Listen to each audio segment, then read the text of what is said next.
And now I have the honor of introducing our past president, Canon Carr, as we bring to a close a very somber weekend honoring the 20th anniversary of 9/11.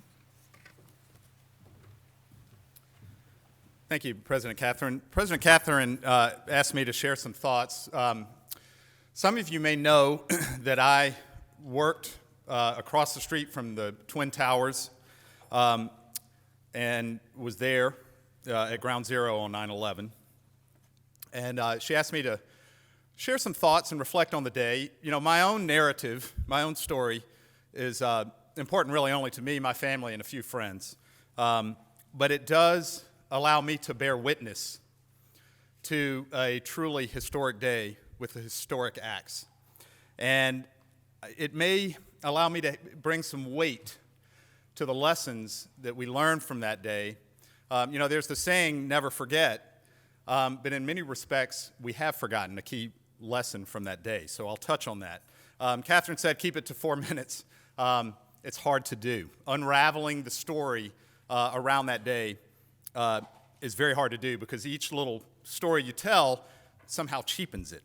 But what I thought I would do is share maybe 3 vignettes about that day, and then just quickly touch on the 3 lessons that at least I carry with me.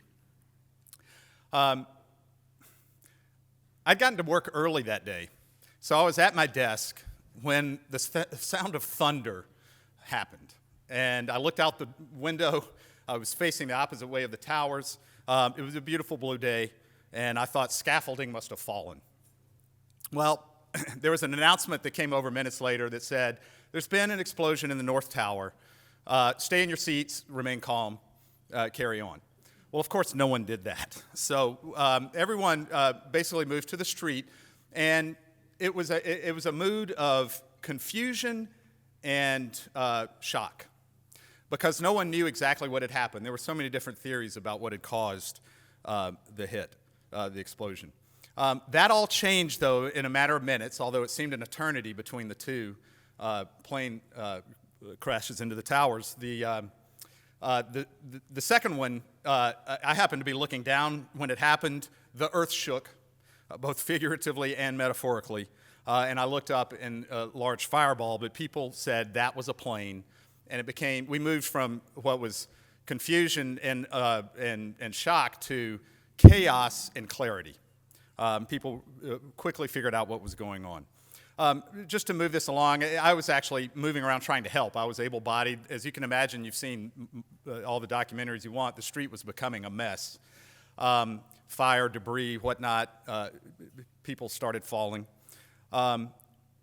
But what amazed me, and what I'll always remember, this is just one of those things seared in my head, these fire trucks, beautiful red fire trucks driving to the base of the towers.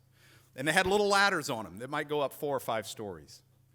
And I remember just looking up, thinking, is this the best we can do? And in looking up, you see, you know, those black holes with smoke coming out, turning to a nasty orange. And the people above them, holding on for dear life, you could basically see people in the windows or hanging out. And the power of just raw humanity doing the best they could in an impossible situation was so apparent. The bravery of these people, as people streaming out of the building, firemen moving in to rescue in what was increasingly an impossible situation. There was talk about trying to get an airplane, getting helicopters to the top, you know, something to get these people out of the building. But all the best we had was that human effort to come try to save those people from the fire trucks. One of my last searing memories, and then maybe 2, and then we'll move to the conclusion, is it dawned on me I was in the way, so something told me to leave. So I was actually, and we lived in New Jersey, so I was actually able to get on what was the last ferry out of Manhattan.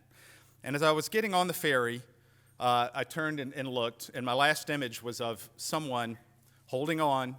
And I said, hold on, I'm sure someone can come get you. But it was poignant, and I'm sure many of you here have been to those towers. I had meetings on those floors. It turns out my wife knew 7 people who were up there. I ended up knowing one. But in an alternative universe, our lives intertwined, that could have been us. It could have been you. It's odd how that could happen. So I got on the ferry, and the last thing I'll share with you is I was riding up the Hudson, and I never thought the towers would fall. And I saw the South Tower fall and engulf Lower Manhattan in just a toxic dust. And there, just the sense of loss is so huge. And from there, my own stories come, and that'll be for another day. But the amazing thing is, the following weeks, when you in New York City and in the tri-state area, there was fear, there was fatigue, there was hope, there was disappointment, but there was no busyness. There was love without pretense. There was love without expectation, and that was precious. For a moment, for those weeks, we did touch the divine in our human sense. And so when I think of the 3 lessons we learned, just quickly, 1, ordinary people can do extraordinary things. It happened so much, and Keith, your prayer today brought that true and reminded us. So many amazing things happened. I just remember United Airlines Flight 93. People took that plane down. Many of them were anonymous. They saved the Capitol or the White House because that was where the plane was going. Amazing those things can happen. The second lesson is focus on the big things. Don't get tied up in the petty. And the third, and most important, take care of each other. Faith in government right after 9/11 spiked to over 50%. Since then, it's basically dropped, and it's now about 25%. Government doesn't save us. We save us, right? And it's the power of us together, and that is why clubs and entities like the Rotary Club are so special. It is the power of us. The final thing I'll leave with you is there is that saying, never forget, and we do a good job of remembering that day, of celebrating heroes, of honoring the vigils that happen, but we have forgotten that selfless love, that power of unity, that glimpse of the divine.